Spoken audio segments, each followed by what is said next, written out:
В Якутске сегодня настоящий импульс. Стартовал юбилейный межнациональный форум для молодежи. Он объединил на одной площадке более сотни самых активных студентов. Тех, кто не хочет ждать у моря погоды, а готов уже сейчас менять мир вокруг себя. О том, как прошел первый день марафона «Идеи единства», узнаете в следующем сюжете. Кстати, развивать духовные ценности здесь призывают не только словами. Центр «Патриот» на 2 дня превратился в штаб молодых лидеров. Участников много – это студенты ведущих вузов и колледжей Якутии. Сегодня они пройдут настоящую проверку. Будут дискуссии, тренинги на командообразование. Но главное впереди – создание качественных социальных проектов. Форум, в основном для того, чтобы ребята научились чему-то новому, чтобы научились делать проекты, чтобы потом в конце объединились какие-то в команды и реализовывали их. Особенность этого года, наверное, то, что мы собрались в молодежном центре «Патриот».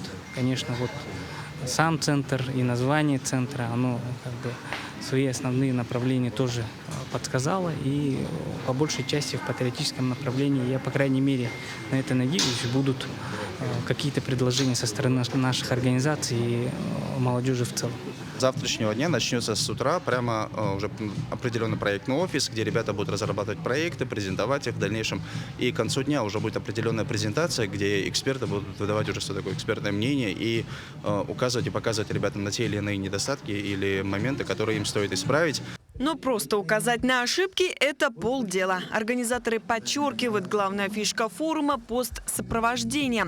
Участникам не просто укажут на недочеты, а помогут доработать инициативы, чтобы их можно было упаковать в заявку на крупные гранты. В этом году география форума, как всегда, обширна. Участвуют не только студенты из Якутии, но и творческая молодежь из Алтая. В этом году год объединения народов России, а также в республике День культуры республики. И в честь этого, я думаю, сегодняшняя тема актуальна в том, что объединять народ, особенно объединить народ с разного национальности. Как говорится, Россия сильна в единстве. Завершится двухдневный марафон не тихими лекциями, а яркой интерактивной игрой. Но главный итог «Импульса 2026», конечно, измеряется не баллами в рейтинге, а проектами, которые совсем скоро начнут реализовывать в районах республики. Молодые, дерзкие и талантливые. Они уже доказали, будущее начинается сегодня. Дарья Кролинкова, Илья Сыромятников, Якутск.